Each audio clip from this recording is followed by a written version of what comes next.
It's May 2023, 1 year ago today, and I am struggling with intense anxiety. I spent the last couple months of my life trying to beat this anxiety, to recover from it and become not just amazing, but simply okay and happy. And I'm getting there. And I watched this YouTube video, and it's teaching me about monthly income, starting an online business, and all of the joys and reasons everyone should start an online business too. What if I start a small business? I'll make a YouTube video about my anxiety, how I got better, and maybe people that watch this video will pay me money to speak with them about how they can improve their anxiety too. It worked. I only got a couple dozen views on this video, but someone did speak with me about the same problem I had, and I do believe I helped him out. I charged him $20 for an hour. It was exhilarating. I had never made money before on my own. I had never had a job in real life. I had never even made a YouTube video that showed my face in it. Yet here I was making $20 an hour to help someone with their anxiety. Before the call started, I meditated. I was nervous, but also excited about what was in store with this customer. 1 month goes by and I keep making YouTube videos. My videos get a couple dozen views each. Someone comments on my video. I call my girlfriend extremely excited. She's happy for me too. Every time I log onto YouTube, my eye races to the top right of the screen, hoping to see a red 1 next to the notification bell. It did get discouraging when I would make videos and they would only get a small amount of views. And then this video of mine started getting popular. Really popular. I was getting 100 views a day. My subscriber count was going up every day. And then the growth was exponential. 1,000 views a day, 10,000 views a day. At its peak, 60,000 views in 1 day and 1,600 subscribers in 1 day. I'd done it extremely quickly, actually. Every video I watched about improving a YouTube channel told me it would take months, even years, to get the success I saw in my first month from my second video ever. My video went viral, and I got all the perks of being a YouTuber that I remember from when I was a kid. Comments, likes, subscribers, people telling me I've changed their life, they love me, and to never stop making videos. My childhood dreams were actualizing. I couldn't believe it, and I kept going. A video I made before an old one went viral was blowing up too. I got monetized, so hell yeah, I'm gonna put ads on my videos and make some money from videos just like I said I would as a child. How to grow taller, which was my experience with being under average height. A shameless clickbait that had hopes of having people click on it, expecting to grow taller and getting slapped in the face with reality that you cannot. It became a haven of other people sharing their experience, and again, people telling me this is amazing, don't stop making videos, thank you, thank you, thank you. Views and subscribers keep going up, and I doubled down on another social media video. This one titled, "So You Deleted Social Media. Now What?" This one saw success from the start, and it is my most viewed video ever and one of the most viewed anti-social media videos of all time at 2.3 million views. I was in flight school at the time, and every day I would come home from flying in the morning and check new comments, and I'd answer all of them, just like I said I would when I was a child. Why must we bring our phone everywhere? 83,000 views. Why toxic people have more friends than you? 430,000 views. Be the main character. 130,000 views. My first experience with a video letting me down was a video telling people that online school was better than in-person school. It's not such a black and white statement, but there are benefits to both sides, and I still do think you should look into it. But I was expecting virality on this video, and I didn't get it. It performed poorly, and I unlisted the video, my first sign of cracking. Was it right to unlist a video because it didn't perform well, even though I was preaching something I truly believed in? I buzzed my hair, the same hair that people had commented on and said was gorgeous for months. 43,000 views. I make a video for the new upcoming school year, 144,000 views. And I uploaded weekly from this video on from August to October, and I didn't experience any more virality. Every single video was slowly getting a couple hundred less views until I made one more video about music. It got 1 million views. This video blew up more dramatically than any of the others, at one point giving me 110,000 views in 1 day. I released more videos expecting the same virality, but they don't come. And this whole time, I didn't really know what I was doing. I knew I was helping people. I knew I was doing the right thing, but there was no clear end game. I was still in my first 6 months of making videos, and I was clearly doing something right, but I guess I can't do it right forever. Since this video on music, I haven't had a viral video, and every video I made, I was proud of, but got let down when the algorithm didn't go my way and views were slowly but surely getting less every video. I would make piano videos and meditation videos and yoga videos, and wouldn't be surprised when they didn't get as many views. Can't do much there. But when a video only gets a quarter of as many views that you expect in your first 24 hours, you begin to believe that you're doing something wrong. Do people not like me anymore? Am I not as good of a speaker anymore? Should I change something in my content? And you begin to wonder if the algorithm is showing your channel less. Why? What have I done wrong? And I kind of stopped. It's too uninspiring to me to make videos when they don't perform well. But I realized my mindset is completely out of whack, and I'm tired of this. I can't give up. I don't want to give up. I'm helping people apparently, and one video might just blow up and revalidate me in my channel. Reece Daniels, the YouTube channel, had become the Reece Daniels show. It was all about me. It was about my life, my feelings, my emotions, what I was going through. It had changed from videos that were made to share my story and to hopefully help others, to videos made about my emotions that maybe people could relate to. I was not proud of myself. I had made videos that had helped thousands of people for free, and I was not proud of myself, but I realized this. You need to create for the sake of creating. If you can take away one thing from this video, let it be that. Create for the sake of creating. You cannot create content because you hope it'll make you money. You cannot create content because you hope to be a famous YouTuber one day. It becomes a vicious cycle and you will not be able to enjoy what you did anymore. I didn't create videos because I wanted to be famous. That was my childhood silly dream when I used to make agar.io videos, but not anymore. You'll find yourself uploading videos that you are not proud to share with the world or your family. You'll find yourself doubting your own abilities and wondering if you are even good enough. You'll upload videos to keep a schedule that some random YouTuber told you needed. YouTube has become a business, and this is not right to me.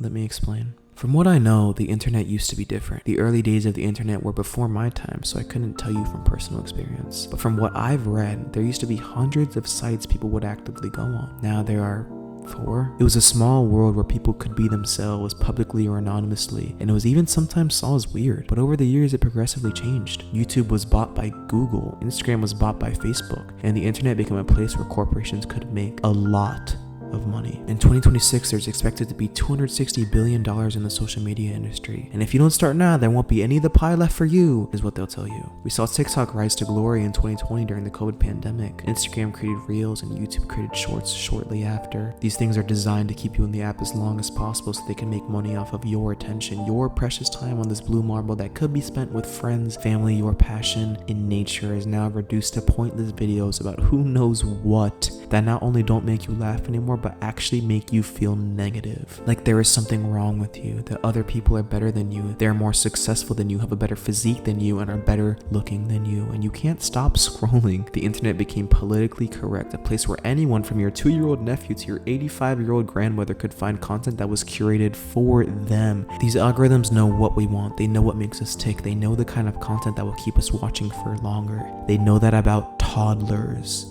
People are no longer searching for content, but are just trying to watch anything. Constant information is handed to the user's brain, which when the user finally does stop for a second, there's brain fog, and they kind of just stare and their whole flow is off, and they can't really go back to doing something productive like work or reading because their brain is so overstimulated and fried. Political videos and gender wars and race wars, gore videos and overly sexualized videos, everyone wants a piece of the pie now, so every video has 6 ads and every video has a sponsorship in the middle or end of the video. Facebook, once a place for keeping in touch with family and friends, now sure can be used for that, but first you must get through the curated videos and suggested content that you never asked to see in the first place. Instagram, once a place for posting personal pictures and creating a memory capsule, now an almost unregulated farm of short-form content that can expose to the eyes of children gore-filled content, sexual content, and hate-filled content. If you want to keep in contact with people on Instagram, sure, but you have to get through the wasteland first, which is impossible. YouTube, once a place for being you in whoever and whatever form that may be, is now more like television with extremely high production videos, constant advertising, and to get to the good content, again, you have to go through the wasteland. YouTube promotes the content that will have YouTubers watching the longest, so the first 30 seconds of most videos are you being yelled at with bright colors and text that appears after every word that is spoken. It is exhausting. And here's my core problem. To be successful consistently, not inconsistently like I've been, you need to play the game. You need to sell out, to take brand deals, to make a cupcake business that likely won't seriously improve the lives of anyone. You need to be polarizing, spewing a worldview that is extremely on one side of the coin because everything in the world is black and white and there is no middle ground. You need to make content that YouTube likes, not what you like. You need to make content that YouTube likes, not what you like. I want to disconnect more from the internet, not enter it deeper. I don't want my YouTube channel to be the Reece Daniels show. I don't want to be egotistical when I make content. I don't want to be part of that movement. I want to make content for the sake of creating. Do you think Pablo Picasso made art because he wanted to be famous and adored? Do you think Mozart made art because he wanted to be famous and adored? What about Pink Floyd? What about almost everyone before the age of the internet? Rage bait performs well on the internet. Being egotistical performs well on the internet. All kinds of negativity perform well on the internet. And if you don't want to be negative, you have to play the game. And I don't want to play the game, and that's okay.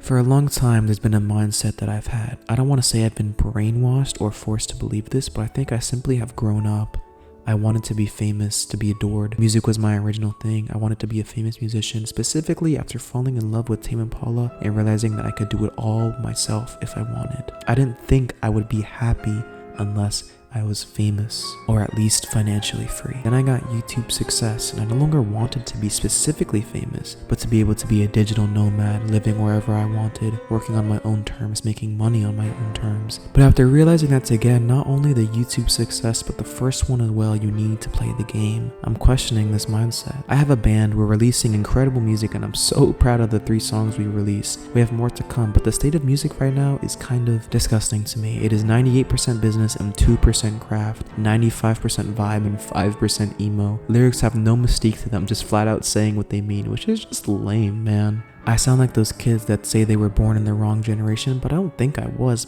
Music is just kind of lame now. You must use social media to be successful in the music industry now.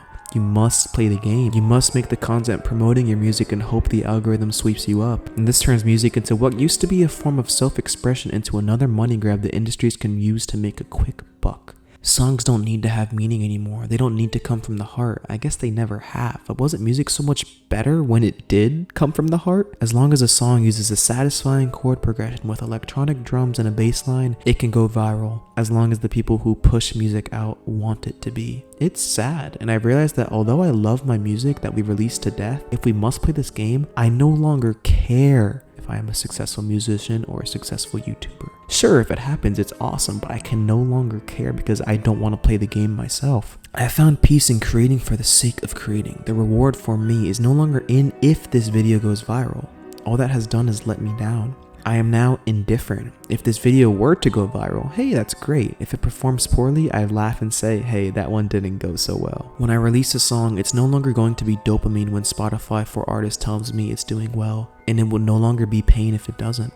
I'll just laugh and keep creating art. Beauty is in the eye of the beholder. Don't forget that. If you make something and it's beautiful to you, that's all that matters. And if it helps just one other person, then that's all you can hope for. The rest is in God's hands. I believed I would be unhappy unless I was totally financially free. YouTube and music have the potential for both of that, but I won't sell my soul for it. If I chased virality, I wouldn't be happy. I'd be waiting for each spike of happiness, and even if I did find the success one day that I'd been waiting on since I was 16, I wouldn't finally find peace. Of course not. I'd just be waiting for the next spike. Like Mike Posner said in I Took a Pill in Ibiza, you don't want to step off that roller coaster and be all alone. I don't want to. I don't want to get off of that high from a video doing well or one of my songs doing well and feel pain, sadness, and loneliness. But that's what's waiting for you in the wasteland or when you play the game. Your happiness is not determined on external factors. It's not and will never be about how many likes your video gets on whatever social media app. It's not and will never be about if your song does well and if the algorithm blesses you. It's not and will never be about your subscriber count or how many comments your video gets. It may be temporarily, but you have to step off of that roller coaster at some point. And as someone that has, it's freeing. It's created a beautiful sense of peace and space in my mind where I can now just create because the reward is in creating, not in the result. I can make videos that I want to make that doesn't have to have a snappy title, but if it does, it's because it'll make the video more real. It doesn't have to have a beautiful thumbnail, but if it does,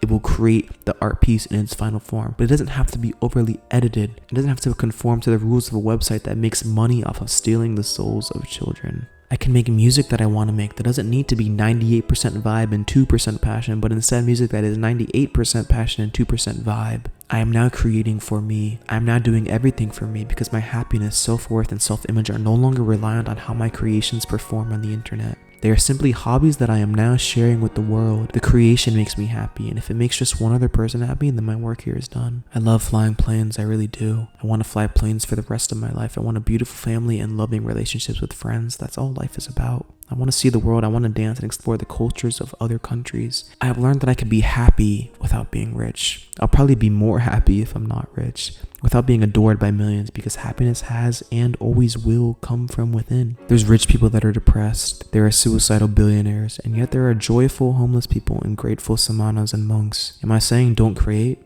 Absolutely not. I'm surely not stopping. I will never stop, but I am at peace now. Am I settling? Maybe, but I don't think so.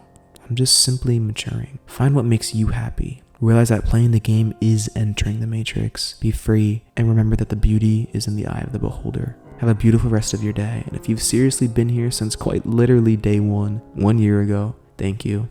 And I wish you the absolute best.